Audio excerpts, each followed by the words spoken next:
Isang malakas na kalabog ang gumising sa diwa ni Amara.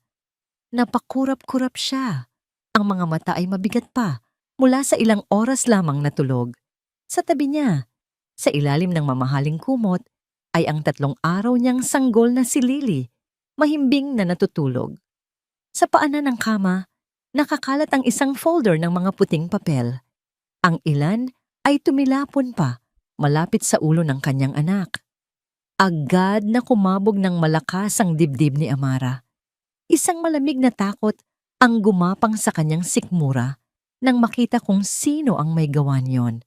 Nakatayo doon, sa gitna ng kanyang silid, si Doña Esmeralda Montenegro, ang kanyang biyenan. Nakapamewang ito, ang mukha ay kasing tigas ng bato at kasing dilim ng namumuong bagyo sa labas. Ina, halos pabulong na, sabi ni Amara. Sinubukang bumangon nang hindi magising si Lily. Ang bawat galaw ay may kasamang kirot mula sa kanyang tahi. Ano po ito? Ano yan? Umismid si Doña Esmeralda. Ang boses ay puno ng paghamak. Papeles yan. Papeles na magpapalaya sa anak ko mula sa isang pabigat na tulad mo. Lumapit ito at dinampot ang isang papel mula sa kama. Iwinasiwas niya iyon sa harap mismo ng mukha ni Amara. Divorce papers at pipirmahan mo iyan. Ngayon din, parang nabingi si Amara sa kanyang narinig. Po? Pero, kasal kami ni Marco. Kakapanganak ko lang. At sa tingin mo ba ay mahalaga sa akin iyan? Tumawa ng mapakla ang matandang babae. Simulat sa pool, sinabi ko na kay Marco na isa kang pagkakamali. Isang hamak na ampon na walang pinanggalingan. At ang batang yan, tinuro niya si Lily na may sukdulan na pandidiri, ay isa lang patunay ng kamalasan na dala mo sa pamilyang ito. Bawat salita ay parang matalim na punyal na tumatarak sa puso ni Amara. Init at kirot ang naramdaman niya sa kanyang mga mata. Hindi po totoo yan. Mahal ako ni Marco. Pag-ibig. Muling tumawa si Doña Esmeralda.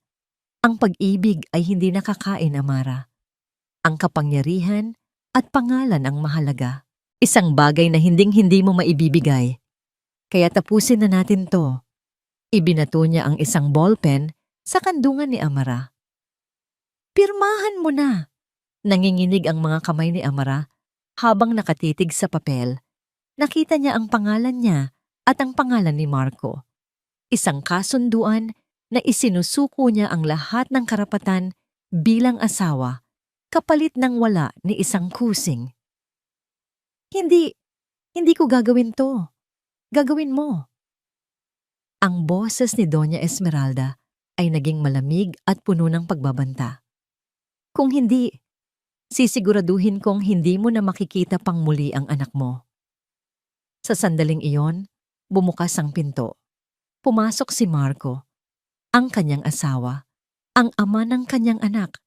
Isang bugso ng pag-asa ang bumuhay sa puso ni Amara. Marco, tulungan mo ako. Sabihin mo sa ina mo na itigil to. Pero si Marco ay hindi makatingin ng diretso sa kanya. Ang mga mata nito ay nakapako sa sahig, sa mamahaling carpet ng silid. Marco, pakiusap. Umiiyak na, sabi ni Amara. Amara, sa wakas ay nagsalita ito, ang boses ay basag. Gawin mo na lang ang sinasabi ni Mama. Gumuho ang mundo ni Amara. Ang huling sinag ng pag-asa na pinanghahawakan niya ay biglang naglaho, nilamon ng kadiliman. Ang sakit ng panganganak ay walang-wala kumpara sa sakit ng pagtataksil na nararamdaman niya ngayon. Bakit? Iyon lang ang salitang lumabas sa kanyang bibig. Hindi sumagot si Marco. Yumuko lang ito, isang duwag sa harap ng sarili niyang ina. Wala ka nang maririnig sa kanya, sabi ni Doña Esmeralda. May ngiti ng tagumpay sa kanyang mga labi. Tinawag niya ang 2 security guard na naghihintay sa labas ng pinto. Palabasin niyo na ang babaeng yan.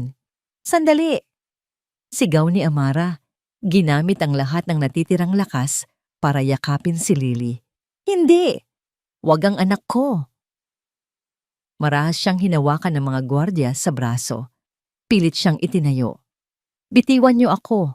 Marco, maawa ka. Pero si Marco ay nanatiling hindi kumikibo. Isang estatwang walang buhay. Kinaladkad si Amara palabas ng silid, palabas ng pasilyo na dati ay puno ng kanilang mga pangarap. Ang tanging nagawa niya ay higpitan ng yakap kay Lily na ngayon ay malakas ng umiiyak dahil sa komosyon. Ibinukas ng mga gwardiya ang malaking pinto ng mansyon. Isang malakas at malamig na hangin ng bagyo ang sumalubong sa kanila. Ang ulan ay bumubuhos mula sa madilim na langit. Ma'am, pakiusap. Pagmamakaawa ng isang katulong na nakasaksi sa lahat. Manahimik ka kung ayaw mong isunod kita, sigaw ni Doña Esmeralda. Itinulak ng mga gwardiya si Amara palabas. Natumba siya sa basang semento ng driveway. Ang manipis na damit pantulog niya ay agad na nabasa ng malamig na ulan. Narinig niya ang malakas na pagsara ng pinto sa kanyang likuran. Ang tunog ng lock, ang tunog ng pagtatapos ng lahat. Niyakap niya si Lily, sinubukang protektahan ito mula sa hangin at ulan gamit ang sarili niyang katawan. Ang iyak ng sanggol ay parang hiwa sa kanyang kaluluwa. Shh, anak. Andito lang si nanay, bulong niya. Kahit ang sarili niyang mga ngipin ay nagngangalit sa ginaw. Sinubukan niyang tumayo, pero ang kanyang mga binti ay nanghihina. Ang katawan niya ay nananakit. Ang puso niya ay durog na durog. Naglakad siya nang walang patutunguhan sa gitna ng malakas na ulan. Palayo sa bahay na minsan niyang tinawag na tahanan. Bawat hakbang ay isang pasakit. Ang malamig na tubig ulan ay humahalo sa kanyang maiinit na luha. Naramdaman niya ang unti-unting pagbigat ng kanyang mga talukap. Ang kanyang katawan ay sumusuko na sa lamig at pagod. Napaluhod siya sa gilid ng kalsada, sa ilalim ng isang malaking puno na walang silbi laban sa bagsik ng bagyo. Patawad, anak. Umiiyak niyang sabi kay Lily na bahagya ng gumagalaw sa kanyang mga bisig. Patawarin mo si nanay. Dito na ba matatapos ang lahat? Sa isang madilim at malamig na gabi, kasama ang kanyang basag na pangarap? Ipinikit niya ang kanyang mga mata, handa nang tanggapin ang kanyang kapalaran. Ngunit sa gitna ng kadiliman, isang nakakasilaw na liwanag ang tumama sa kanyang mukha. Isang itim at eleganteng kotse ang huminto bigla sa kanyang harapan. Ang mga gulong ay umigik sa basang kalsada. Ang malakas na tunog ng makina nito ay halos kasabay ng dagundong ng kulog sa kalangitan. Bumukas ang pinto ng kotse. Isang matangkad na lalaki na naka-Amerikana, ang maingat na lumabas, may hawak na malaking itim na payong. Hindi siya nagmadali. Ang bawat kilos niya ay kalmado at tiyak, isang malaking kaibahan sa bagsik ng kalikasan sa paligid nila.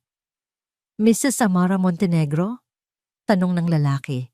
Ang boses ay magalang at malalim. O mas tamang sabihin, Miss Amara Reyes? Napakunot ang noo ni Amara. Paano nalaman ng estrangherong ito ang kanyang pangalan? Ang kanyang pangalan noong dalaga pa siya. Sinubukan niyang sumagot, pero tanging isang mahinang ungol lamang ang lumabas sa kanyang mga labi. Ang ginaw ay tumatagos na hanggang sa kanyang mga buto.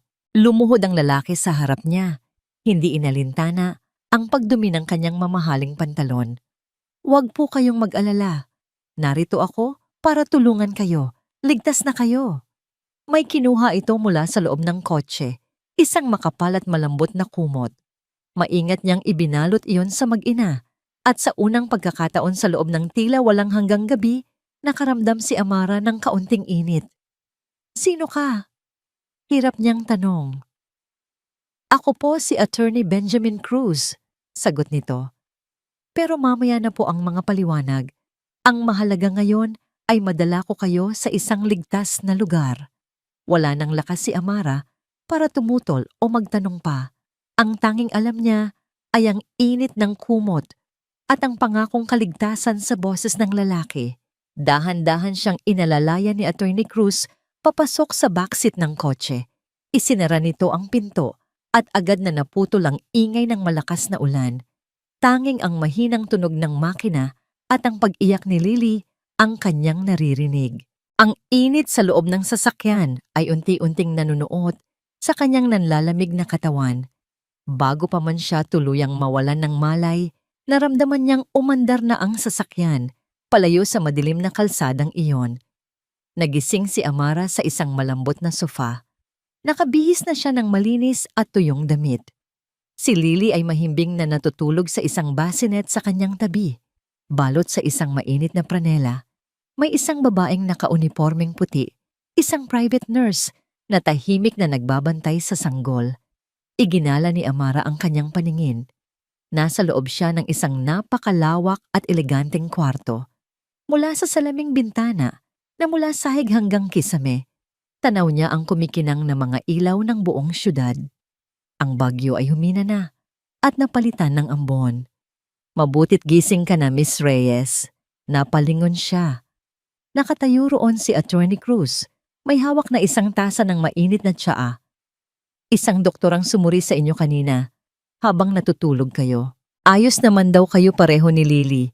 Kailangan niyo lang ng pahinga at masustansyang pagkain. Inabot nito ang tasa sa kanya. Nanginginig pa rin ang mga kamay ni Amara habang tinatanggap iyon. Nasaan po tayo? Bakit niyo ako tinulungan? Umupo si Attorney Cruz sa silyang nastapat niya. Nasa isang private penthouse po tayo sa Makati at tinulungan ko kayo dahil iyon ang bilin sa akin. Bilin? Kaninong bilin? Huminga ng malalim ang abogado. May kinuha itong isang makapal na brown envelope mula sa kanyang briefcase. Ang bilin ng lolo ninyo, si Don Ricardo Ledesma. Natawa ng mapakla si Amara. Lolo? Sir, nagkakamali po yata kayo. Ulila na po ako. Lumaki ako sa ampunan. Alam ko po, mahinahong sabi ni Attorney Cruz. Hindi po ninyo siya nakilala, pero kilalang kilala niya kayo. Sa maraming taon, palihim niyang sinubaybayan ang paglaki ninyo mula sa malayo. Hindi siya makalapit dahil sa ilang komplikadong dahilan, pero hindi niya kayo pinabayaan. Binuksan nito ang envelope at inilabas ang isang dokumento na may red seal. Pumanaw si Don Ricardo. 3 buwan na ang nakalipas at ito ang kanyang huling habilin. Nakatitig lang si Amara sa papel, hindi maintindihan ang nangyayari. Ang isip niya ay masyadong pagod para iproseso ang lahat. Ayon sa kanyang testamento, pagpapatuloy ni Attorney Cruz, lahat ng kanyang yaman, lahat ng kanyang ari-arian, lahat ng kanyang kumpanya ay ipinapamana niya sa kanyang nag-iisang apo. Itinaas ng abogado ang kanyang tingin at sinalubong ang mga mata ni Amara. Ipinapamana niya lahat sa iyo, Amara. Parang huminto ang pag-ikot ng mundo. Paulit-ulit na nag-echo sa isip ni Amara ang mga salitang iyon. Ako? Ikaw ang nag-iisang tagapagmana ng Ledesma Group of Companies, sabi ni Attorney Cruz na may diin sa bawat salita. Ang isa sa pinakamalaking korporasyon sa buong Asya, ang lahat ng shares sa iba't ibang kumpanya, ang mga gusali at lupain, ang mga bank account na naglalaman ng bilyon-bilyong piso. Lahat ng yun ay sayo na ngayon. Hindi makapaniwala si Amara. Kanina lang, isa siyang basang sisiw na itinapon sa gitna ng bagyo. Walang pera, walang tahanan. Ngayon, sinasabi ng lalaking ito na isa na siyang bilyonarya? Isa itong malaking biro, isang panaginip. O baka naman isang masamang bangungot. Hindi totoo yan. Umiling siya. Totoo ang lahat, Miss Reyes. Narito ang lahat ng papeles para patunayan iyon. Tumingin si Amara sa kanyang anak na si Lily, na payapang natutulog, walang kamalay-malay sa kaguluhang nangyayari. Nakita niya ang maliit na mukha nito, ang inosenteng mukha na tinawag na kamalasan ng sarili nitong lola. Isang alaala ang biglang pumasok sa kanyang isip. Ang malamig na ulan, ang pagmamakaawa niya, ang duwag na mukha ni Marco, at ang mapanghamak na tawa ni Doña Esmeralda. Ang sakit, ang galit, ang kawalan ng pag-asa. Lahat ay bumalik. Pero ngayon, may nag-iba. Ang pagkalito sa kanyang mga mata ay unti-unting napalitan ng isang bagay na mas matigas, mas malamig. Tumingin siyang muli kay Attorney Cruz. Ang panginginig ng kanyang mga kamay ay nawala. Ibinaba niya ang tasa ng tsa at ikinuyom niya ang kanyang mga palad. Isang desisyon ang nabuo sa kanyang puso. Hindi na siya ang Amara na umiiyak at nagmamakaawa. Ang perang ito, ang kapangyarihang ito, hindi lang ito pamana, isa itong sandata, isa itong pagkakataon. Naniniwala na po ako sa inyo, sabi niya. Ang boses ay matatag na ngayon. Ngumiti ng bahagya si Attorney Cruz, tila inaasahan na ang pagbabagong ito. Pero agad ding napalitan ng seryosong ekspresyon ang kanyang mukha. Mabuti kung ganoon, Miss Amara, sabi nito. Dahil may isa pa kayong dapat malaman na nakasulat sa habilin, isang bagay na may direktang kinalaman sa kaligtasan ninyo ni Lily at sa katotohanan tungkol sa pamilya Montenegro. Katotohanan tungkol sa pamilya Montenegro? Ulit ni Amara. Ang boses ay bahagyang nanginginig. Ano pong ibig niyong sabihin? Hindi ka agad sumagot si Attorney Cruz. Sa halip maingat niyang kinuha ang isa pang sobre mula sa kanyang briefcase. Iba ito sa mga opisyal na dokumentong ipinakita niya kanina. Luma na ang papel, bahagyang naninilaw sa mga gilid. Bago pumanaw si Don Ricardo, paliwanag ng abogado, ibinilin niya sa akin na ibigay ko ito sa iyo sa tamang panahon. Sinabi niya na kapag dumating ang araw na kailangan mo ng lakas, ang nilalaman ng sulat na ito ang magiging sandata mo. Inabot niya ang sobre kay Amara. Nakita niya ang pangalang nakasulat sa labas, sa isang pamilyar na sulat kamay na gumising sa isang bahagi ng kanyang puso na matagal na niyang ibinaon sa limot. Para kay Amara, ang nagsulat, David, si David, ang panganay na anak ng mga Montenegro, ang kuya ni Marco. Ang lalaking pumanaw sa isang aksidente sa sasakyan, 1 taon na ang nakalipas. Ang una at tunay niyang pag-ibig, biglang bumilis ang tibok ng puso ni Amara. Nanginginig niyang binuksan ang sobre. Mahal kong Amara, kung binabasa mo ito, ibig sabihin ay wala na ako. At ibig sabihin, hindi ko nagawa ang pangako ko sa iyo na poprotektahan kita. Patawarin mo ako. Alam kong naguguluhan ka. Alam kong pinilit ka nilang magpakasal sa kapatid ko. Huwag kang magagalit kay Marco, Amara. Tulad ko, biktima lang din siya ng kasakiman ni Mama. Ang tanging gusto ko lang ay ang makatakas tayong dalawa, malayo sa kanila. Pero natatakot ako. Natatakot ako sa kayang gawin ni Mama para lang mapanatili ang pangalan ng pamilya. Nakita ko ang ginawa niya sa mga kalaban niya sa negosyo. Paano pa kaya sa isang tulad mo na itinuturing niyang banta sa kanyang perpektong pamilya? Pero may iiwan ako sa iyo. Isang bagay na mas mahalaga pa sa lahat ng yaman ng mga Montenegro. Isang bagay na magpapatunay na totoo ang pagmamahalan natin. Mag-iingat ka palagi, aking Amara. Mahal na mahal kita hanggang sa huli. Nagmamahal, David. Isang butil ng luha ang pumatak mula sa mata ni Amara. Tumama sa pangalan ni David sa papel. Biglang nagbalik ang lahat ng alaala.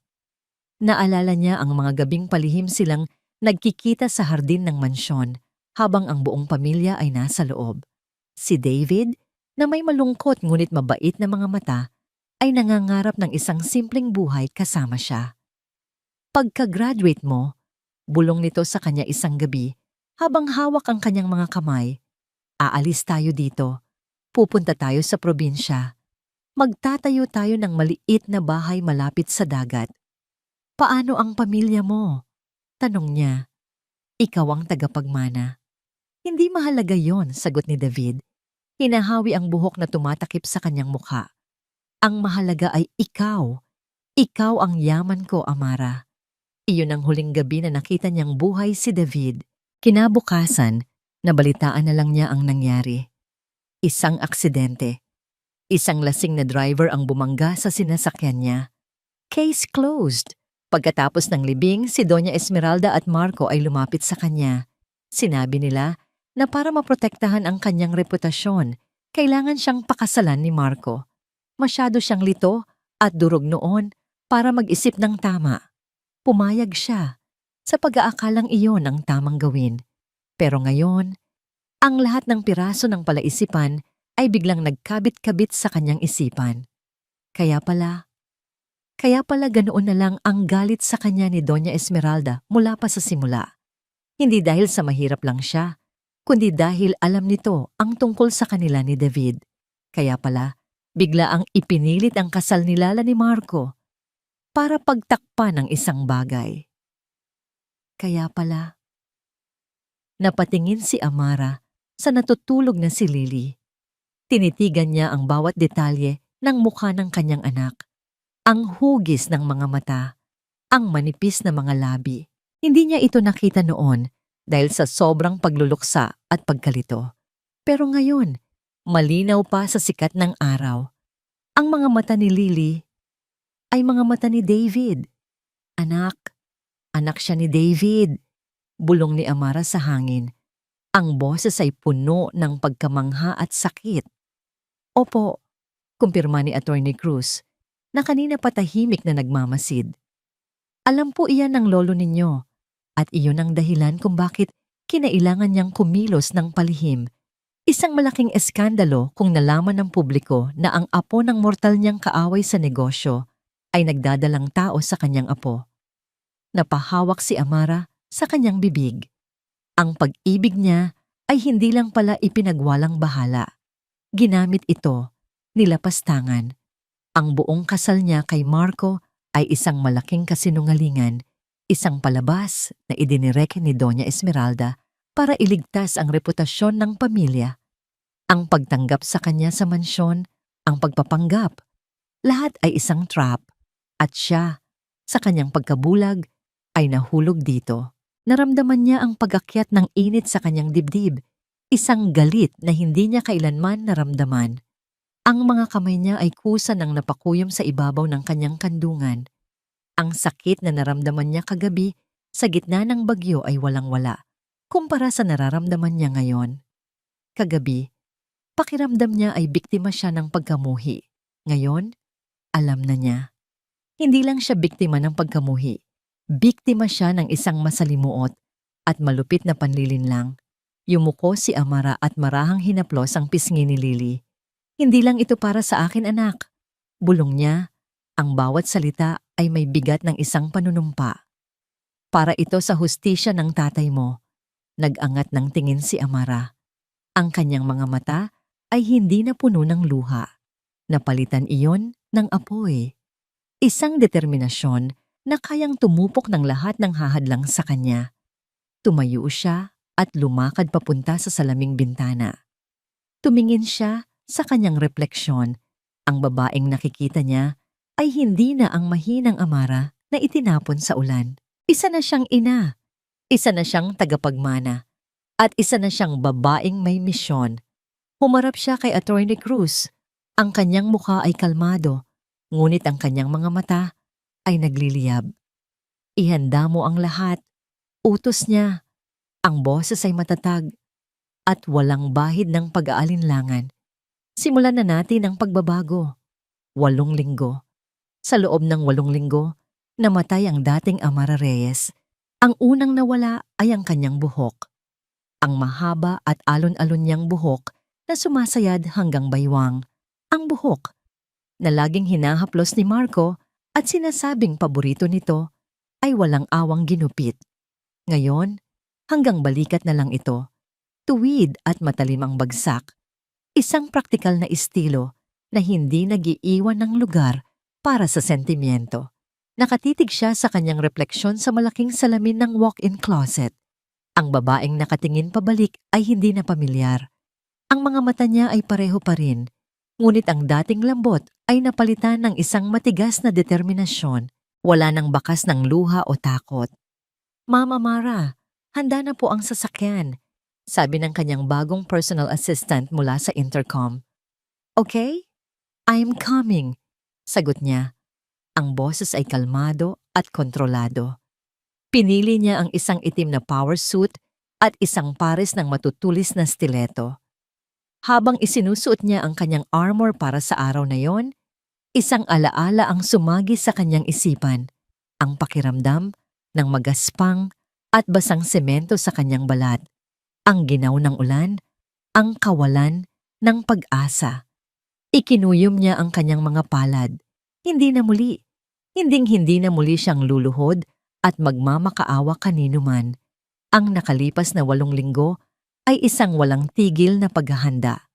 Ang bawat araw ay hinati-hati sa pagitan ng iba't ibang pagsasanay.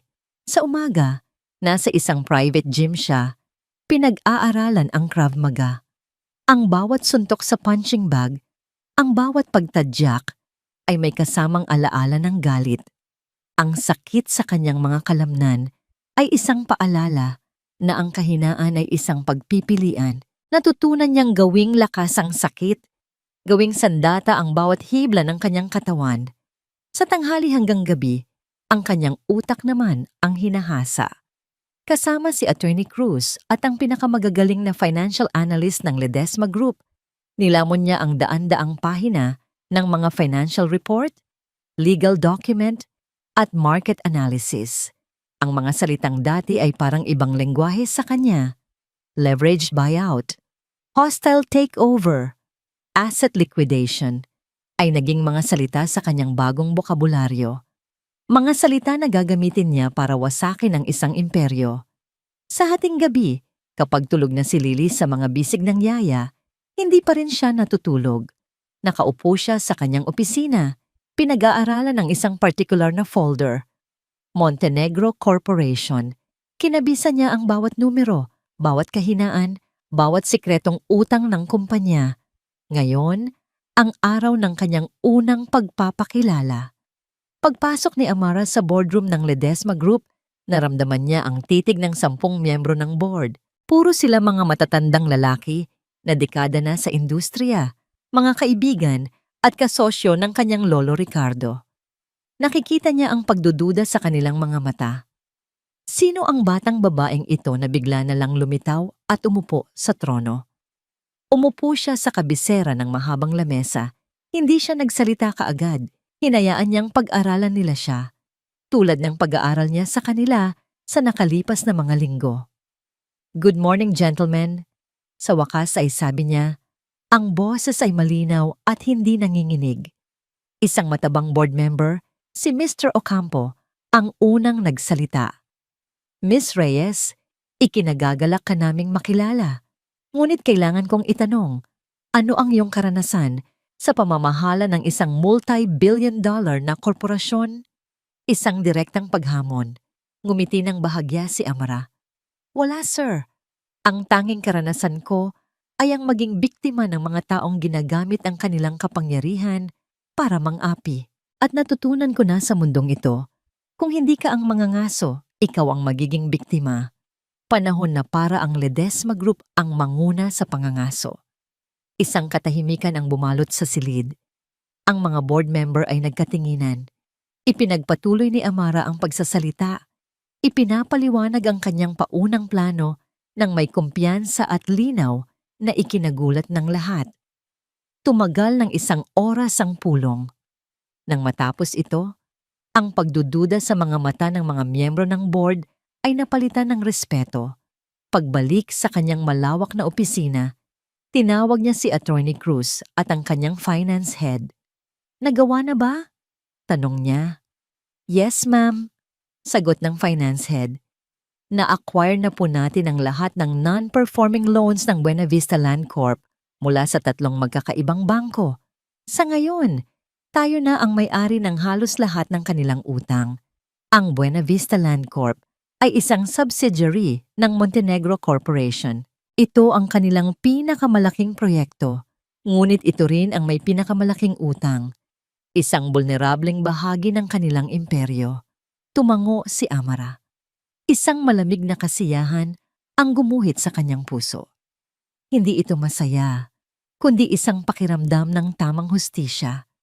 Ito ang unang patak ng ulan sa paparating na bagyo. Isang bagyo na siya mismo ang lilikha. Gabi na nang matapos ang kanyang trabaho. Pag-uwi sa penthouse, ang una niyang ginawa ay puntahan si Lily sa nursery. Maingat niyang hinalikan ang noo nito. "Para sa iyo to, anak," bulong niya. "At para sa tatay mo." Pumunta siya sa kanyang silid para magpahinga. Kinuha niya ang kanyang cellphone para tingnan ang mga larawan ni Lily na kinunan ng yaya kaninang umaga. Habang nag-i-scroll, isang pamilyar na numero ang biglang tumawag sa screen. Marco Montenegro. Napahinto sa pagtibok ang kanyang puso sa loob ng isang segundo. Ang luma niyang numero. Ang numerong itinapon niya kasama ng luma niyang buhay. Pero bago niya ito itinapon, ipinaredirect niya ang lahat ng tawag sa isang linya na direktang konektado sa kanyang opisina. Hinayaan niyang mag-ring ito. Sa pang-apat na ring, tumigil ito. Pagkatapos ng ilang segundo, isang text message siyang pumasok. "Amara, please. Mag-usap tayo. I need to see you. Nag-aalala ako." Isang mapaklang ng ngiti ang gumuhit sa mga labi ni Amara. Ngayon siya nag-aalala? Ibinaba niya ang cellphone. Hindi niya ito re-replyan. Ngunit maya-maya lang, muling tumawag ang numero. Sa pagkakataong ito, sinagot niya, pero hindi siya ang nagsalita. Narinig niya ang boses ng kanyang executive assistant mula sa speaker ng telepono na nakarecord sa voicemail system. "You have reached the office of the president of Ledesma Group. How may I help you?" Narinig ni Amara ang isang matalim na paghinga mula sa kabilang linya. Isang tunog ng pagkabigla. Pagkatapos, isang nakabibinging katahimikan. Ibinaba ni Marco ang tawag. Ngumiti si Amara sa dilim. Simula pa lang ito. Ang opisina ni Doña Esmeralda Montenegro ay hindi isang opisina. Isa itong trono. Mula sa kanyang kinaroroonan, sa pinakamataas na palapag ng Montenegro Tower, tanaw niya ang buong lungsod na parang isang maliit na laruan sa kanyang paanan. Ang lahat ay nasa ayos.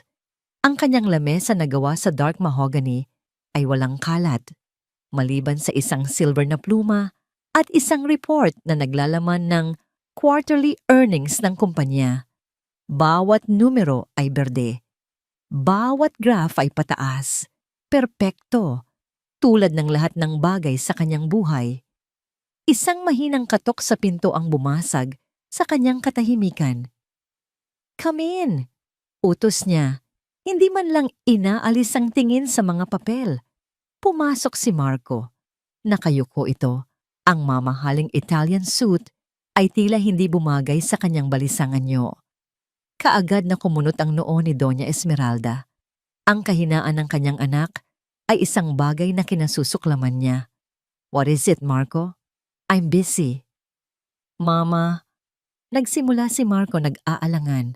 May problema po." Ibinaba ni Doña Esmeralda ang kanyang pluma. Ang tunog ng pagtama nito sa makintab na kahoy ay umalingaw-ngaw sa tahimik na silid. Tiningnan niya ang kanyang anak ng isang malamig na titig. "Anong klaseng problema?" "Ang Buena Vista Land Project po," sabi ni Marco. Pinagpapawisan na. "Tumawag po ang 3 bangko na pinagkakautangan natin. They're calling in their loans, all at the same time." Bahagyang itinaas ni Doña Esmeralda ang kanyang kilay.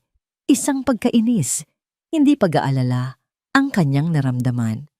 "That's impossible. We have a good standing with them." "Anong dahilan?" "Hindi na raw po sa kanila ang utang natin," paliwanag ni Marco. "Binenta po nila ang lahat ng utang. Binili ng iisang kumpanya, isang anonymous private entity." Sa wakas, nakuha ni Marco ang buong atensyon ng kanyang ina. Anonymous? At hinahayaan mo lang na mangyari yon? Sino sila? The siblings? Ang mga Ayala? Sinong kalaban natin ang may ganitong klase ng tapang? "Hindi po namin malaman, Mama. Sinubukan na ng legal team. The transaction was perfectly clean, done through multiple shell corporations. Kung sino man sila, magaling silang magtago." Napahampas sa mesa si Doña Esmeralda. Hindi malakas, ngunit puno ng bagsik. Inutil. Lahat kayo inutil. Pinapasweldo ko kayo ng milyon-milyon para sa ano? Para hayaang isang kung sinong daga ang pumasok sa teritoryo ko? Mama, ginagawa po namin ang lahat.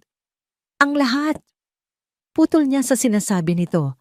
Ang boses ay puno ng pang-uuyam. Ang anak ko, hindi man lang kayang protektahan ang sarili niyang pamana. Kailan ka ba matututong maging Montenegro, Marco? Ang tatay mo, kung nabubuhay lang yan, ay hinding-hindi hahayaang mangyari ito. Yumuko lalo si Marco. Tila gusto na lang maging invisible. Sorry ma. Huwag kang mag-sorry sa akin. Ayusin mo to. Sigaw niya. Alamin mo kung sino sila. Bayaran mo kung magkano ang gusto nila. Kung ayaw, takutin mo. Ipakita mo sa kanila kung bakit Montenegro ang apelyido natin. Oo po, Mama. Now get out. You're wasting my time. Mabilis na tumalikod si Marco at lumabas ng opisina, tila nakahinga ng maluwag. Naiwang mag-isa si Doña Esmeralda, ang isip ay naglalaro sa mga posibleng kalaban. Marahil isa sa mga bagong mayaman na gustong sumubok sa kanyang kapangyarihan. Isang langaw. Isang nakakainis na langaw na kailangan niyang pitikin. Dinampot niya ang telepono at tinawagan ng isang matagal ng kasosyo sa negosyo. Don Alejandro, sabi niya, ang boses ay bumalik na sa pagiging kalmado at matamis. Kumusta na? Oo. Nababalitaan mo na pala. Hahaha. Huwag kang mag-alala. Isang maliit na aberya lang. May isang daga na sinusubukang kumagat sa leon. Alam mo naman, a little entertainment. Pero sa likod ng kanyang pagtawa, may isang bagay na bumabagabag sa kanya. Kinahapunan, pumasok sa kanyang opisina ang kanyang punong abogado. Si Attorney Salcedo, isang matandang lalaki na mas matagal nang nagsisilbi sa pamilya kaysa kay Marco. Doña Esmeralda, sabi nito, ang mukha ay seryoso. Attorney, huwag mong sabihing pati ikaw ay nababahala sa maliit na problemang ito. Hindi ito maliit na problema, sagot ni Salcedo, diretsong nakatingin sa kanyang mga mata. Pinag-aralan ng team ko ang transaksyon. Hindi ito basta-basta. It was surgical, mabilis, malinis, at walang bakas. Kung sino man ang gumawa nito, hindi lang sila mayaman, matalino sila, at tila ruthless. Sa unang pagkakataon sa buong araw, naramdaman ni Doña Esmeralda ang isang bahagyang kaba. Isang kislap ng takot na hindi niya kailanman inaamin. Ang salitang ruthless ay bumaon sa kanyang isipan. Hanapin niyo sila. Iyon lang ang kanyang sinabi. Ang boses ay mas matigas na ngayon. Gabi na nang makauwi si Doña Esmeralda sa mansyon. Tahimik ang bahay. Ang katahimikan ay lalo lang nagpaigting sa iritasyon na nararamdaman niya. Pagpasok niya sa kanyang study, isang magandang flower box ang nakapatong sa kanyang lamesa. Gawa ito sa itim na velvet. Ano to? Tanong niya sa isang katulongye. Pinadala po kanina, ma'am. Wala pong pangalan ng nagpadala. Kumunot ang noo niya. Binuksan niya ang kahon. Sa loob, nakahimlay ang isang perpektong buke ng mga puting lila. Stargazer lilies. Ang bulaklak na madalas gamitin sa mga burol at libing. Isang malamig na kuryente ang gumapang sa kanyang likuran. May isang maliit na puting card na nakasiksik sa mga bulaklak. Nanginginig ng bahagya ang kanyang mga kamay nang kunin niya ito. Pinuksan niya ang card. Sa loob, nakasulat sa eleganteng calligraphy ang iisang letra. Isang malaking letrang. Ang boses mula sa kabilang linya ay umalingaw-ngaw sa isip ni Marco na parang isang sirang plaka. You have reached the office of the President of Ledesma Group. Ledesma Group, ang kumpanya ng mortal na kaaway ng kanyang lolo. Ang kumpanya ni Don Ricardo Ledesma. At si Amara? Ang presidente? Hindi. Imposible. Pero ang tawag ay sa lumang numero ni Amara. Isang bagay ang sigurado. Kung nasaan man si Amara, Konektado siya sa mga Ledesma. Ang katotohanan yon, kasabay ng biglaang problema sa Buena Vista Land Project, ay nagpadala ng yelo sa kanyang mga ugat. Kinabukasan, hindi na siya pumasok sa opisina. Ang tanging nasa isip niya ay ang makita si Amara. Kailangan niya ng mga sagot.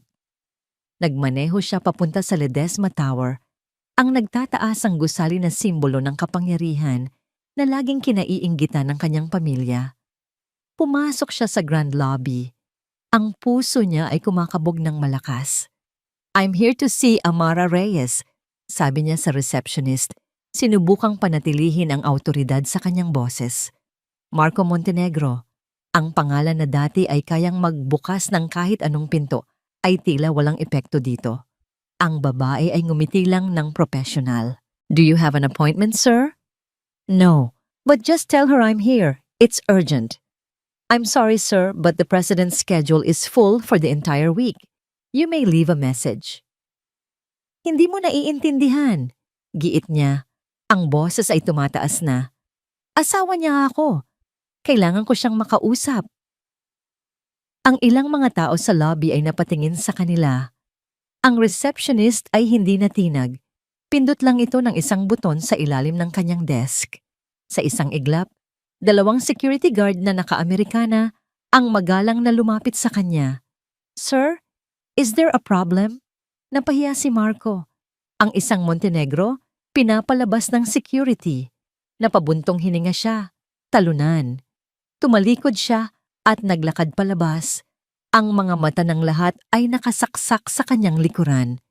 Sa loob ng kanyang kotse, napasuntok siya sa manibela. Desperado na siya. Kinuha niya ang kanyang cellphone at nag-type ng text message sa lumang numero ni Amara. "Amara, pakiusap. Alam kong galit ka, pero kailangan kitang makita. Kahit 5 minuto lang. Please, kailangan kong malaman kung ligtas ka lang. Ligtas kayo ni Lily." Pagkatapos ng halos 1 oras na paghihintay, isang text ang bumalik, galing sa ibang numero. "Mr. Montenegro, this is the office of President Reyes. She will grant you 10 minutes. Tomorrow, 12:30 p.m. at the Glass House Restaurant. Please be on time. Her schedule is very tight." Kahit na malamig at impersonal ang mensahe, nakaramdam si Marco ng kaunting pag-asa. Papayag siyang makipagkita. Ibig sabihin, may puwang pa para magpaliwanag. May pagkakataon pa para ayusin ang lahat. Kinabukasan, 10 minuto bago ang 12:30 ay nasa restaurant na si Marco. Isang mamahaling lugar na madalas puntahan ng mga mayayaman at makapangyarihan. Pinili niya ang isang table sa sulok, kung saan mayroon silang privacy. Hindi siya mapakali. Eksaktong 12:30 pumasok siya. Hindi siya pumasok. Lumutang siya. Napahinto sa paghinga si Marco. Ang Amara na pumasok sa restaurant ay hindi ang Amara na kilala niya. Ang dati nitong mahabang buhok ay maikli na. Ang mga luma nitong bestida ay napalitan ng isang navy blue pantsuit na nagpapatingkad sa kanyang kapangyarihan. Ang bawat hakbang niya sa kanyang stiletto heels ay may tunog ng kumpiyansa. Ang mga tao sa paligid ay napapatingin, hindi dahil sa chismis, kundi dahil sa paghanga. Lumapit ito sa table at umupo, ni hindi man lang ngumiti. Ang mga mata nito, iyon ang pinakamalaking pagbabago. Ang dating maamo at mapagmahal na mga mata ay ngayon ay kalmado, malamig, at tila kayang tumingin sa kaibuturan ng kanyang kaluluwa. "Amara," halos pabulong niyang sabi. "You have 10 minutes, Marco. What is it?" Tanong nito. Ang boses ay flat at walang emosyon. Natigilan si Marco. Hindi ito ang inaasahan niya. "Kumusta ka na?" Si Lily?" "We're fine." Maikling sagot nito. "Is that all?" "Hindi. Amara, I'm sorry. I'm so sorry sa nangyari. Natakot lang ako kay Mama. Hindi ko sinasadya. Huwag mong gamitin ang ina mo bilang dahilan." Putol nito sa kanya. Ang boses ay nanatiling malamig. "May sarili kang pag-iisip, Marco. Pinili mong maging duwag. Pinili mong talikuran ng asawa at anak mo. That's on you, not on her. Ang bawat salita ay parang sampal. Pero mahal kita, Amara. Mahal ko kayo. Sabi niya, ang boses ay basag na. Gusto kong bumawi. Patawarin mo ako. Sa wakas, nakita niya ang isang kislap ng emosyon sa mga mata nito. Ngunit hindi ito pag-ibig o awa. Ito ay panguyam. Tumayo si Amara. Tila tapos na ang usapan. Huwag ka munang umalis. Pakiusap. Pagmamakaawa niya, tumayo na rin. Tumingin ito sa kanya, diretso sa kanyang mga mata. At sa isang iglap, nakita niyang muli ang babaeng minahal niya. Pero ngayon, nakikita niya ito sa huling pagkakataon na parang isang multo. Ang hinahanap mo ay ang babaeng tinapon mo sa ulan. Sabi nito, ang boses ay mahina, ngunit matalim. Ang babaeng umiyak at nagmakaawa sa iyo. Huminga ito ng malalim. Patay na siya. Gumuho ang lahat ng pag-asa ni Marco. Naramdaman niya ang sakit, ang pagsisisi, ang hiya. Tumalikod na si Amara para umalis. Ngunit bago ito tuluyang lumayo, huminto ito at lumingon ng bahagya. Lumapit itong muli. Ang mukha ay ilang pulgada na lang ang layo sa kanya at bumulong. Isang bulong na mas malakas pa sa sigaw. Isang bulong na sumira sa natitirang lakas sa kanyang mga tuhod. Alam ko ang lahat. Naramdaman niya ang mainit nitong hininga sa kanyang tainga. Tungkol kay David, napaurong si Marco na parang sinaksak. Ang dugo ay nawala sa kanyang mukha. Nanlaki ang kanyang mga mata sa purong takot. Tumalikod na si Amara at naglakad palayo. Nang hindi na muling lumingon, iniwan si Marco na nakatayo doon, nanginginig, basag, at nilalamon ng isang sikretong akala niya ay matagal nang nakalibing. Ang taunang Grand Charity Gala ay ang pinakamalaking pagtitipon ng mga elite sa bansa. Isang gabi kung saan ang kapangyarihan at yaman ay ipinaparada sa anyo ng mga mamahaling gown, kumikinang na alahas, at mga pekeng ng ngiti. Para kay Amara, isa itong digmaan. At ang kanyang kasuotan ngayong gabi ay ang kanyang baluti. Habang nasa loob ng kanyang chauffeured car, tiningnan niya ang kanyang refleksyon sa salamin. Isang babaeng nakasuot ng isang blood red, off-shoulder gown na yumayakap sa kanyang bagong hubog na katawan. Ang kanyang leeg ay pinalamutian ng isang simpleng diamanteng kwintas, isang piraso mula sa koleksyon ng kanyang lola na hindi pa nakikita ng publiko. Ang kanyang buhok ay nakaayos sa isang eleganteng bun, at ang kanyang labi ay pininturahan ng parehong kulay dugo ng kanyang damit. Hindi niya halos makilala ang sarili, ngunit sa likod ng lahat ng glitz at glamour, ang kanyang mga mata ay nanatiling matatag at nakapokus. Kinakabahan po ba kayo, ma'am? Tanong ni Attorney Cruz mula sa passenger seat sa harap. Huminga ng malalim si Amara, ang kamay ay nakakuyom sa kanyang kandungan. Hindi ito kaba, attorney. Ito ay anticipation. Huminto ang sasakyan sa harap ng grand ballroom ng isang 5-star hotel. Pagbukas ng pinto, isang pader ng mga kumikislap na ilaw ng kamera at mga sigawan ng media ang sumalubong sa kanya. Hindi siya natinag. Naglakad siya sa red carpet ng may kumpiyansa. Ang bawat hakbang ay may layunin. Pagpasok niya sa ballroom, halos lahat ng usapan ay huminto. Ang mga ulo ay lumingon. Ang mga bulungan ay nagsimula. Sino siya? She's stunning. Parang pamilyar ang mukha niya. Iginala ni Amara ang kanyang paningin. Nakita niya ang lahat ng mahahalagang tao sa lipunan, mga taong dati ay tinitingala niya lang sa mga magasin. Ngayon, siya ang sentro ng kanilang atensyon. At sa gitna ng karamihan, sa isang VIP table, nakita niya sila, ang pamilya Montenegro. Si Doña Esmeralda ay nakasuot ng isang itim na gown, mukhang reyna sa kanyang trono, ngunit ang kanyang mga mata ay nanliliit. Sinusubukang alamin kung sino ang estrangherang umagaw sa atensyon ng lahat. Sa tabi niya, si Marco. Nang magtama ang kanilang mga mata, nakita ni Amara ang pagkabigla sa mukha nito. Ang kulay ay nawala sa kanyang pisngi.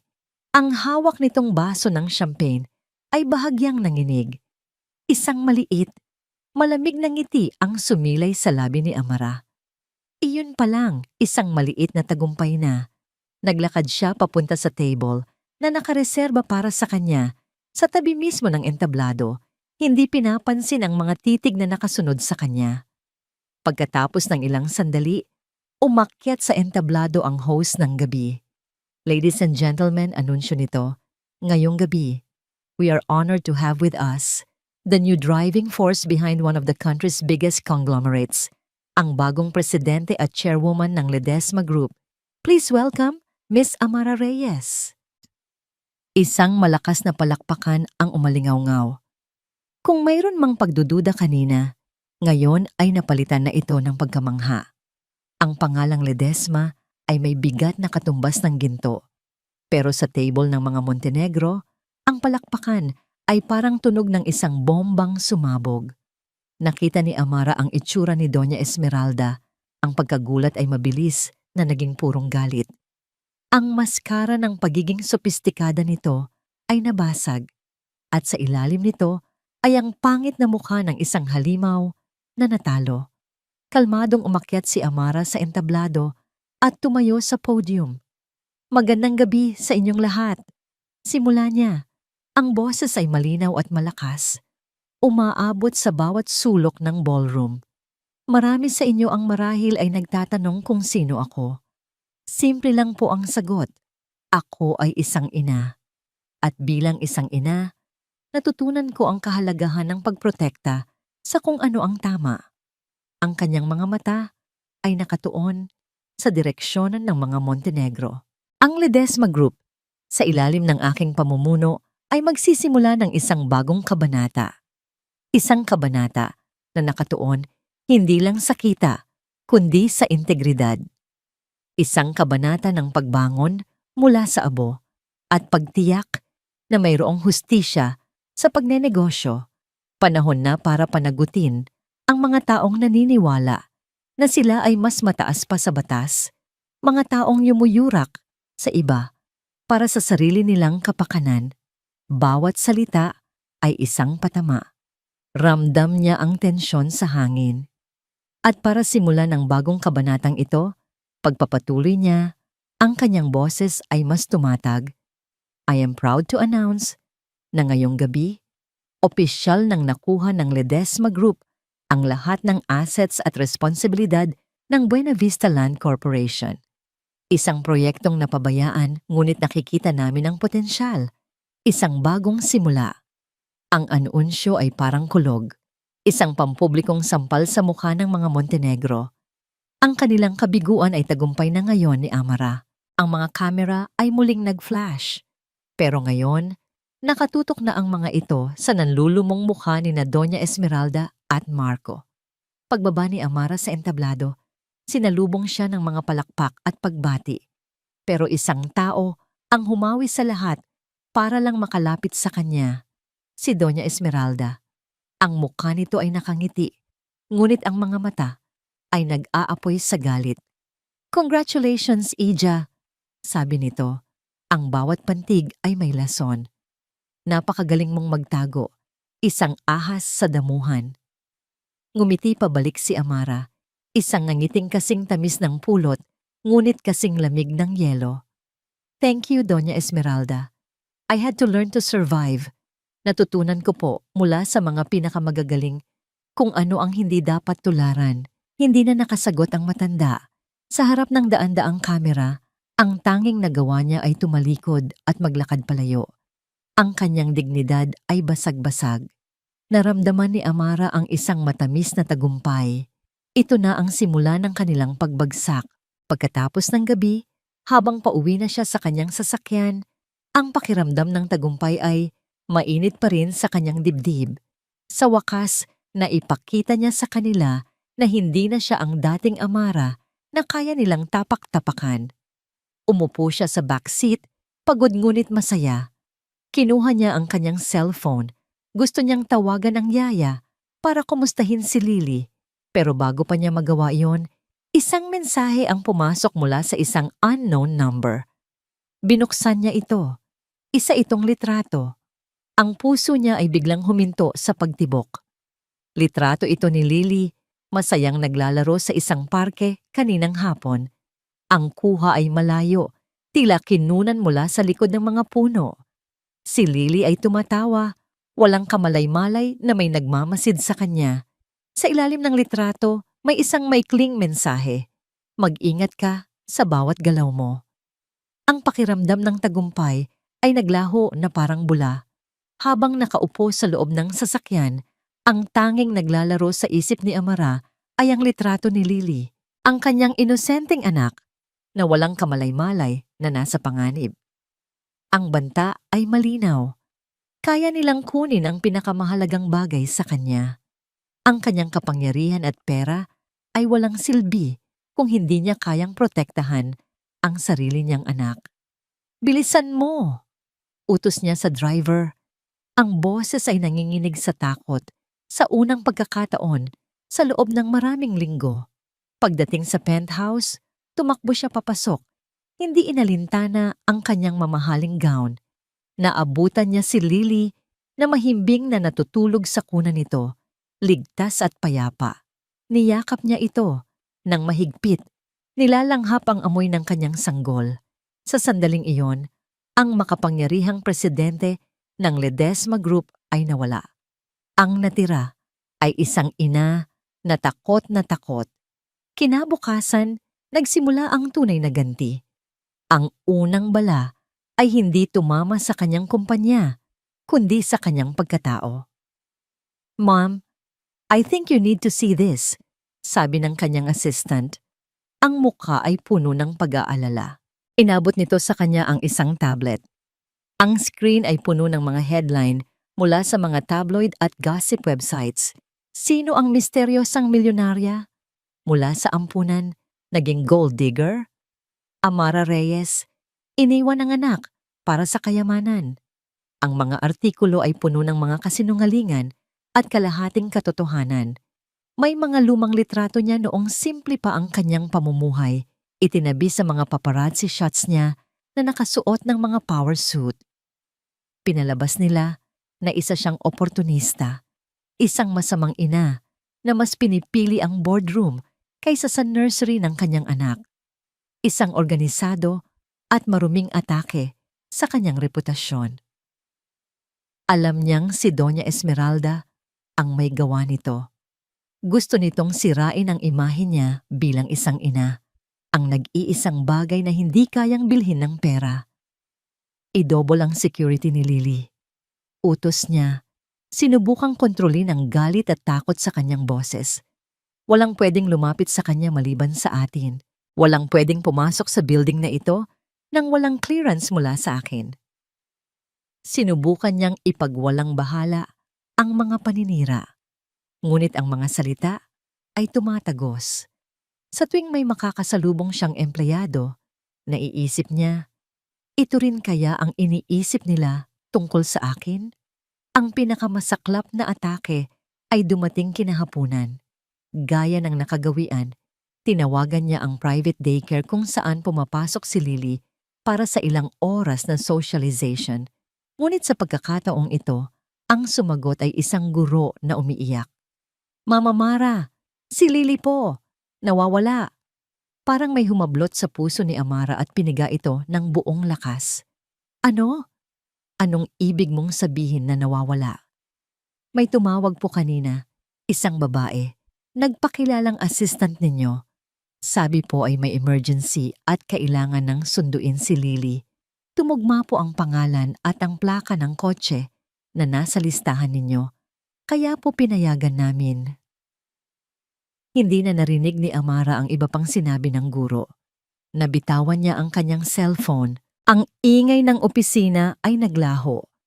Tanging isang malakas na ugong ang naririnig niya sa kanyang tainga. Ang kanyang pinakamasamang bangungot ay nagkakatotoo. "Amara!" Sigaw ni Attorney Cruz na nakita ang nangyari. Agad itong kumilos, tinawagan ng hepe ng security Habang si Amara ay nakatayo lang doon, hindi makagalaw, ang isip ay blanko sa sobrang takot. Ang sumunod na oras ay isang malabong pagkakasunod-sunod ng mga pangyayari. Mga pulis, mga security personnel, mga umiiyak na tawag sa telepono. Ang penthouse ay naging isang war room, ngunit ang tanging nararamdaman ni Amara ay isang nakakaparalisang kawalan ng magawa. Pagkatapos ng halos 2 oras, na parang impyerno, isang tawag ang dumating mula sa pulisya. Miss Reyes, nahanap na po namin ang anak ninyo. Isang malakas na bugso ng ginhawa ang bumalot kay Amara. Halos matumba siya sa kinatatayuan. Salamat sa Diyos. Nasaan siya? Ayos lang ba siya? Nasa pangangalaga na po namin siya. Dinala po siya ng isang concerned citizen sa simbahan ng Quiapo. Mukhang iniwan lang daw po doon. Pero may kakaiba sa tono ng pulis. Hindi ito masaya. May pagdududa. May nakita rin po kami kasama ng bata, ma'am. Isang sobre. Nang makarating sila sa presinto, agad na tumakbo si Amara para yakapin si Lily. Ngunit bago pa niya ito magawa, hinarang siya ng isang babae na nagpakilalang mula sa DSWD. Miss Reyes, kailangan po muna naming kausapin kayo. Sabi ng babae, ang muka ay seryoso. Ipinakita sa kanya ng hepe ng pulisya ang laman ng sobre, isang makapal na pligo ng pera at isang sulat kamay na liham. Pakibantayan muna ang anak ko. Kailangan kong gumawa ng eksena para makuha ang simpatya ng publiko. Babalikan ko siya mamaya. Ang sulat ay pekeng-peke, ngunit para sa mga pulis na nabahiran na ng mga tabloid, ito ay isang posibleng motibo. Ma'am, totoo po ba na may kaso kayo laban sa pamilya ng dati ninyong asawa? Tanong ng pulis. Totoo po ba na sinusubukan ninyong makuha ang simpatiya ng korte? Doon niya naintindihan. Isa itong patibong. Isang perpektong patibong. Hindi lang nila kinuha ang kanyang anak. Ginamit nila ang pagmamahal niya dito para gawin siyang kontrabida. Kinagabihan, pagka-uwi nila sa penthouse, dumating ang isang legal courier. Isang formal na petisyon mula sa mga abogado ni Doña Esmeralda. Petition for sole custody. Ikinakaso siya ng child endangerment, emotional instability, at negligence. Ang lahat ng artikulo sa tabloid, ang pekeng kidnapping, ang sulat, lahat ay ebidensya laban sa kanya. Napaupo si Amara sa dilim ng kanyang sala. Hawak ang mga legal na papel. Ang lahat ng kanyang pinaghirapan ay gumuho sa isang araw. Ang kanyang pera, ang kanyang kapangyarihan.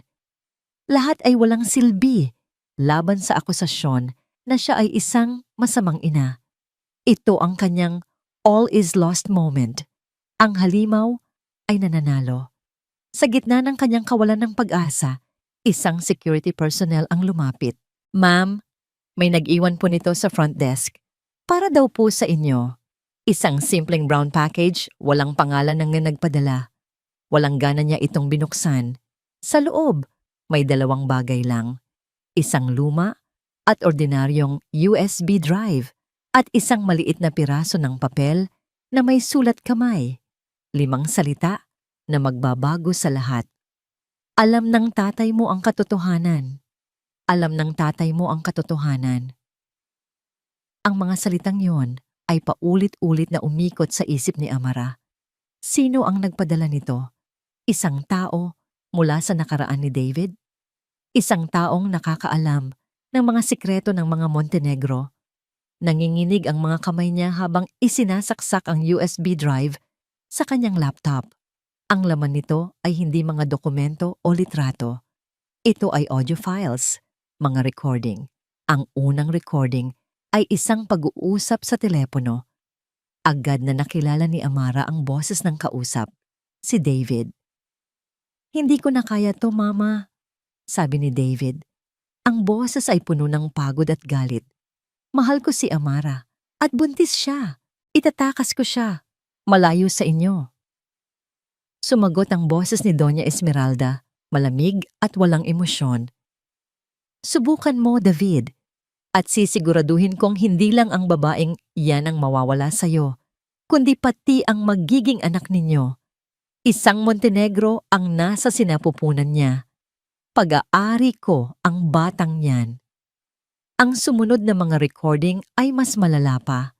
Mga pag-uusap ni Doña Esmeralda sa mga tauhan niya, mga plano kung paano maglustay ng pera mula sa kumpanya, kung paano sirain ang mga kalaban sa negosyo, at ang pinakakilabot sa lahat, isang pag-uusap tungkol sa pagsabotahe sa preno ng sasakyan ni David para lang takutin ito. Isang aksidente na hindi pala aksidente. Napahawak si Amara sa kanyang bibig, pinipigilan ng isang sigaw ng pangingilabot at galit. Hindi lang siya nilinlang. Ang lalaking minahal niya ay pinatay. Ang huling audio file ay ang pinakamatindi. Ito ay isang luma at garalgal na recording. Isang pag-uusap sa pagitan ng isang batang Esmeralda at isang matandang lalaki. Ikinukwento ni Esmeralda kung paano niya nilinlang at ninakawan ang isang mayamang negosyante para makuha ang puhunan niya. Ang kanyang tunay na nakaraan. Ang maruming sikreto na itinago niya sa lahat. Nang matapos ang lahat ng recordings, umupo lang si Amara sa dilim. Ang mga luha ay tumutulo mula sa kanyang mga mata, ngunit hindi ito luha ng kalungkutan. Ito ay luha ng purong galit. Ang korte ay hindi sapat.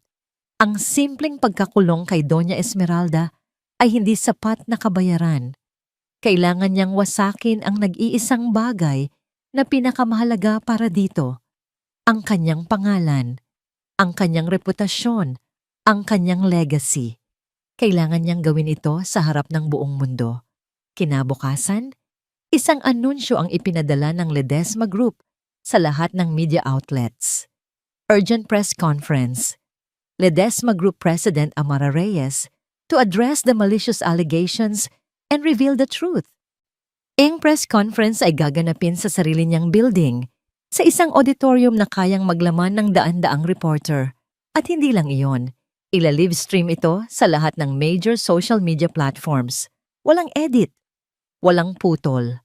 Ito ay isang sugal, isang malaking sugal.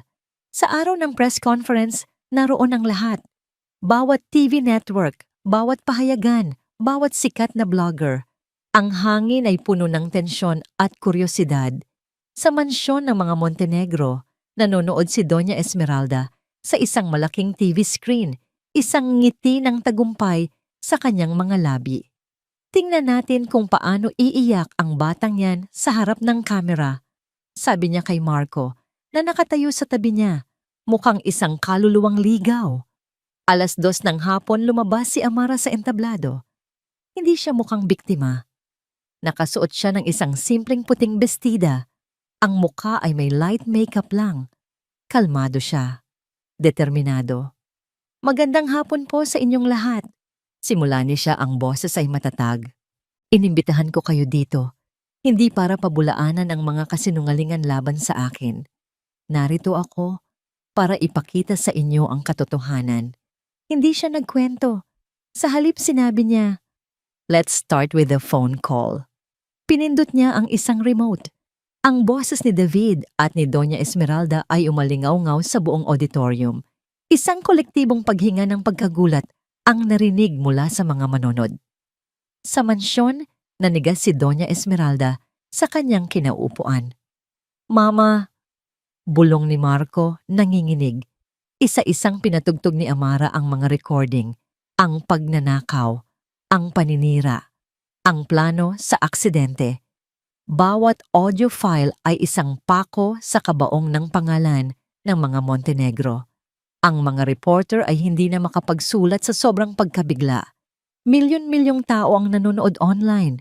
Ang comment section ay sumasabog sa galit. "Ang mga ito," sabi ni Amara, habang ang huling recording ay nagtatapos, "ay ang mga sikreto ng pamilyang gustong kumuha sa aking anak. Isang pamilyang binuo sa kasinungalingan at dugo." Pagkatapos, humarap siya sa isang particular na camera na parang direktang kinakausap ang mga nanonood sa kanilang mga bahay. "At para kay Doña Esmeralda," sabi niya, ang kanyang mga mata ay nag-aapoy. "May isa pa akong huling revelasyon. Pinatugtog niya ang huling audio file, ang boses ng isang batang Esmeralda. Ipinagmamalaki ang kanyang panloloko. Ang pundasyon ng Montenegro Empire, deklara ni Amara, ay hindi galing sa marangal na dugo. Galing ito sa pagnanakaw. Ang reyna ay isang impostor. Iyon na ang huling dagok. Sa screen ng TV, nakita ni Marco na napahawak sa dibdib ang kanyang ina. Ang mukha nito ay namutla. Ang mga mata ay nanlalaki sa takot at galit. Sinubukan nitong tumayo, ngunit nanghina ito at bumagsak sa sahig. "Mama!" sigaw ni Marco. Sa auditorium, tinapos ni Amara ang kanyang talumpati. "Hindi ako humihingi ng simpatiya," sabi niya. "Hinihingi ko ang hustisya para sa akin, para sa aking anak, at para kay David Montenegro, ang ama ng aking anak, na pinagkaitan ng buhay." Sa gitna ng nakabibinging katahimikan na sinundan ng isang malakas na pagbulahaw mula sa mga media, nakita ni Amara ang pagdating ng mga pulis sa labas ng auditorium, patungo sa kanya. Ngunit hindi siya ang kanilang sadya. Kasabay nito, sa live feed mula sa isang news helicopter, ipinakita ang pagdating ng maraming police car sa tarangkahan ng mansyon ng mga Montenegro. Tapos na ang laro. Ang huling imahe sa live stream ay ang mga pulis na pumapasok sa mansyon para arestuhin ang matandang babae na nakahandusay sa sahig, habang ang kanyang anak ay nakatayo lang doon, tulala, sa gitna ng gumuhong kaharian. Ang mga sumunod na araw ay isang malakas na alon ng balita. Gumuho ang Montenegro Corporation na parang isang kastilyong buhangin na tinamaan ng dambuhalang alon. Ang stock market value nito ay bumagsak sa zero. Ang mga kasosyo sa negosyo ay nagunahan sa pag-atras. Ang mga bangko ay humahabol sa kanilang mga utang. Ang pangalang minsan ay kinatatakutan at iginagalang ay naging simbolo ng kahihiyan. Nanonood si Amara mula sa tahimik na penthouse, ngunit ang kanyang atensyon ay wala sa TV screen na nagbabalita ng pagbagsak. Nasa anak niyang si Lily ito, na masayang naglalaro sa sahig, kinakagat ang isang teether. Ayon sa balita, si Doña Esmeralda ay nasa hospital arrest. Inatake ito sa puso matapos ang live stream at nananatiling nasa kritikal na kondisyon, binabantayan ng mga pulis. Ang mga kaso laban dito ay patong-patong: corporate fraud, tax evasion, at ang pinakamabigat sa lahat, ang muling pagbubukas ng kaso ng pagkamatay ni David Montenegro. Naramdaman ni Amara, walang galak, walang kasiyahan sa paghihiganti. Tanging isang malawak na espasyo ng kapaguran. Tapos na ang giyera. At sa wakas, pwede na siyang magpahinga. Isang hapon, habang papunta siya sa elevator para sa isang pulong, hinarang siya ng isang pamilyar na anino sa lobby ng Ledesma Tower. Si Marco. Malayo na ang itsura nito sa makisig na lalaking minsan niyang minahal. Ang mamahalin nitong suit ay gusot. Mayroon itong mga maitim na bilog sa ilalim ng kanyang mga mata. Ang dating kumpiyansa ay napalitan ng isang aura ng pagkatalo at pagsisisi. "Amara," sabi nito. Ang boses ay paos. Hindi nagsalita si Amara. Hinintay niya lang ang sasabihin nito. "Hindi ako naparito para humingi ng tawad," sabi ni Marco, umiiwas ng tingin. "Dahil alam kong wala akong karapatan. Naparito lang ako para sabihin na tama ka sa lahat." Tumingin ito sa kanya at sa unang pagkakataon, nakita ni Amara ang tunay na pagsisisi sa mga mata nito. Hindi takot o pag-aalinlangan. "Duwag ako," pag-amin nito. "Naging duwag ako buong buhay ko. Nagtago ako sa likod ni Mama, sa likod ng pangalan natin, sa likod ng pera. At dahil sa kaduwagan na yon, nawala sa akin ang lahat ng tunay na mahalaga." Isang luha ang pumatak mula sa mata ni Marco. "Paalam, Amara. Alagaan mo si Lily. Sabihin mo sa kanya